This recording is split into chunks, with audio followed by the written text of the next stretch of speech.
there, YouTubers. This video is going to be the first one with a quality $15 microphone from Amazon. It should hopefully have better quality than the built-in webcam one I was using.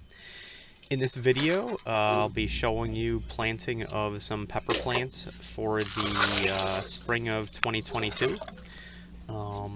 These seeds were started indoors in Ziploc bags in damp paper towels. I find that that's the most effective and I'd say only way I've ever been able to get most of the seeds to germinate. If I ever plant them directly in dirt or in compost or potting soil, I find a lot of them do not germinate. These particular peppers are Medusa ornamental sweet peppers, and the reason I do that is historically I don't have a whole lot of luck with peppers. They don't have enough of a season to ripen, and these little pepper plants will produce several little tiny peppers on a shorter growing season. So I generally will do a few of these plants every year at minimum. These seeds are generally ones that I save, and fortunately, even though they're open pollinated, I have not encountered one that's turned into a hot pepper. I have encountered a lot of other seeds that cross-pollinate and produce Frankenstein creations. Some of my infamous ones would be these pumpkins that cross-pollinated with either zucchini or summer squash, and then you basically get a pumpkin-like giant tall squash.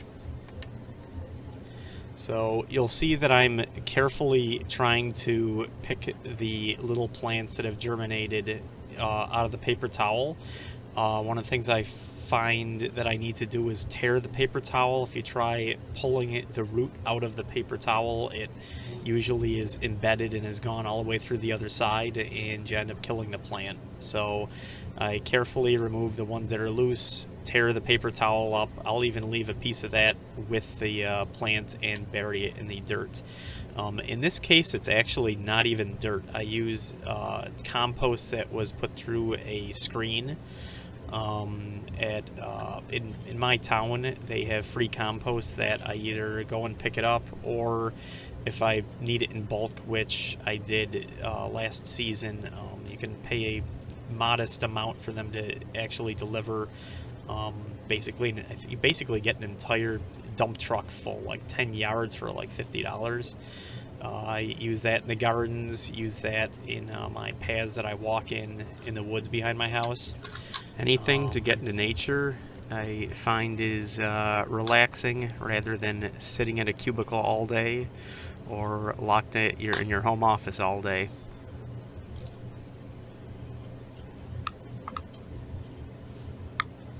Other things you may notice are the trays that the peppers are going into are actually trays from takeout from Cheesecake Factory. The other ones in the back are dish trays.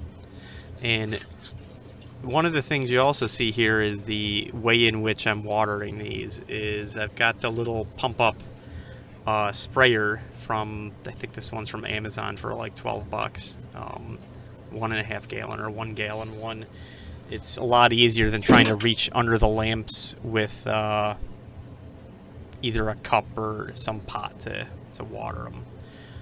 Other thing that you may notice is that plant marker that says Medusa on it is actually a milk jug that's been cut up and then permanent marker labels it. I find that works pretty well, at least from an indoor perspective. Once they go outdoors and the sun hits them, it just fades out the permanent marker. Alternative, which I haven't yet tried on it, is you can get the marker that actually is paint, and I'll be trying it this year. This next pepper, as you can see by the label, is a Gypsy hybrid, another seed that I got on Amazon and have not actually grown this one yet. It's supposed to be a short growing season. And as you can see, many of them germinated in this towel. If it was a perfect world, I could just dump dirt on top of the towel and leave them where they are, but I unfortunately didn't leave them spaced out enough, so I'm going to have to tediously pick out each and every one of these and individually plant them. The other kind of lesson that I've learned from doing this over the years and starting seeds indoors is you kind of, the way I do it is I'll plant a lot of them close together, and as they grow, only then will I separate them. Otherwise, you're going to have tons and tons of lights to keep them all alive, and lots more pots, lots more dirt, and if you kind of just move them along as need be, and then eventually you'll be putting them outside rather than in a bigger pot that you need more space and more lights and more power and more electric bill to keep it going.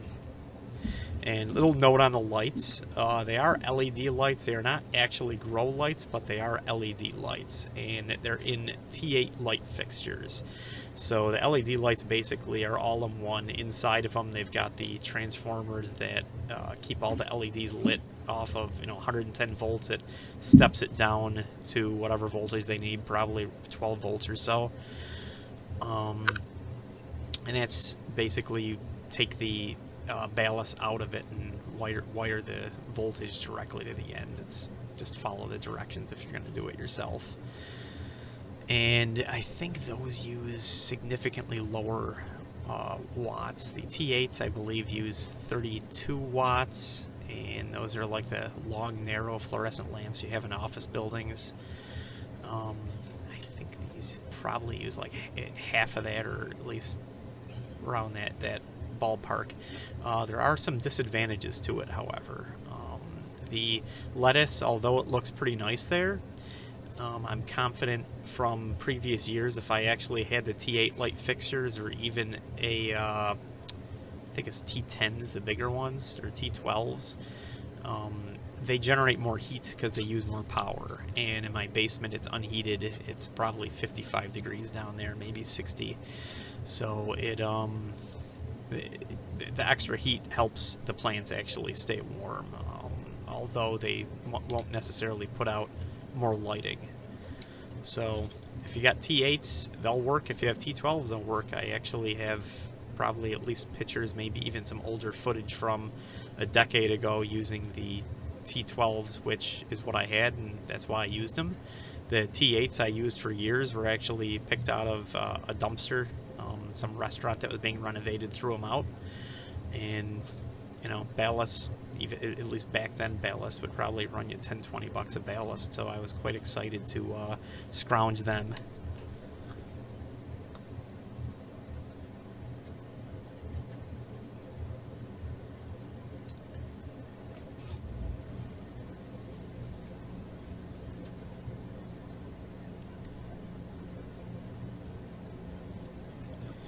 One other tip, at times when you get certain soils, you may actually bring in, I'd say, eggs or larvae for things called aphids, and they're tiny little, I'd almost say like flea-like creatures that are, or fruit fly-like creatures, little flies that attach to the stems of your crops and just drain the nutrients out of them, kind of like a vampire for a plant. I'll say, I won't say organic solution, but I'll say close to organic is you can, in a spray bottle, get Dawn dish soap. Probably other soaps work well too, but Dawn dish soap, watered down, very much diluted.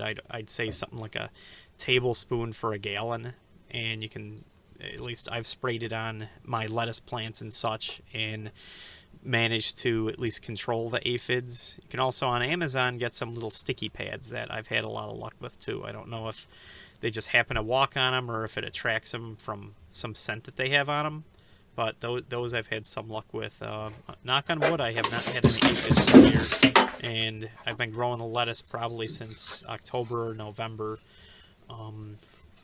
Reason being, one, gardening's relaxing. Another reason is even when you go to a reputable place like Wegmans, at times places have recalls on lettuce and other vegetables, And if I'm growing these myself, I know what's in them.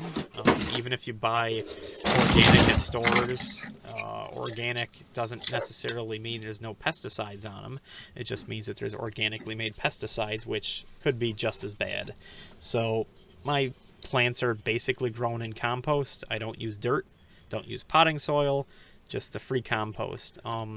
And actually, that's kind of a lie. I do have potting soil for tomatoes, and the reason being is I want to make certain there's no tomato blight in the soil. So for my tomatoes, at minimum, I'll use the potting soil just from the cheap stuff that I can get at a greenhouse, like a 50-pound bag for like $5. But everything else is the free compost that I sift through a screen.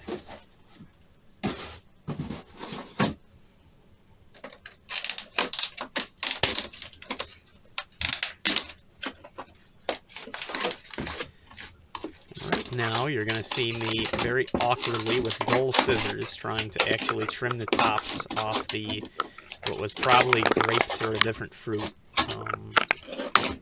that I had gotten in the store. And reason being is the plants have grown up big enough from those. They no longer need the protection of the lid, and the lid's in a way obstructing them from growing taller. And one of those is pepperoncinis, these little spicy peppers you get in your like Olive Garden salad. The other one is sweet peppers, little mini sweet peppers that I've gotten from Wegmans. Surprisingly, I have found it effective to save the seeds out of the fresh peppers, dry them out, and then just use the paper towel method to germinate them. I also have found that at least the Wegmans peppers that I've grown probably are not open pollinated. And again, open pollination means they have other types of pepper plants next to them, so that if a bee pollinates them, the recipient seed will be a mix of both. Could be a mix of both plants, I should say. So, and if you want a sweet pepper, but it was cross-pollinated with a hot pepper, you're going to have a hybrid. And you know, it's kind of a slight risk doing that. I'm probably not going to be saving any of my own seeds for pumpkins and such, just because I have zucchinis and stuff right next to them, and they end up coming out as kind of hybrid mutant vegetables. But then again, if my family doesn't eat it, my in-laws generally will, and they get the extras and such out of the garden.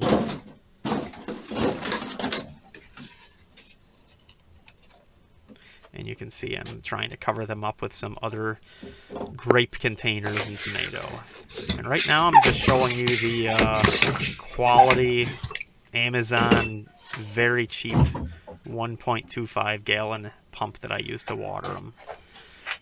And when you pump it up enough, it has a lot of force. You can adjust the spray. But it's my easy way of getting everything watered. That's the marigolds again.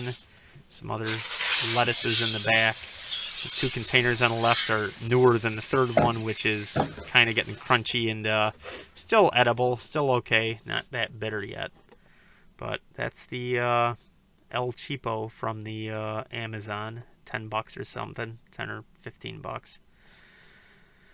And I generally have one set aside with the Dawn dish soap for the possible aphids, and another one for the water. And actually I'll use them at least one type of sprayer for a organic I think it's called dormant spray. I'll put that on some of the fruit trees like the apples that I have. And here's just a snippet of a milk jug, and I cut all the flat areas off of it, and then I can cut that into strips to be, you know, free plant markers, and go through a lot of milk. So over the winter months, I'll have a whole pile of these things saved up, and generally I'll use it for that. But if you ever do anything like electronics projects and such, I've used that as a non-conductive surface, so the electronics don't short out. Last but not least, if you enjoyed the video, please subscribe, as I am new to YouTube.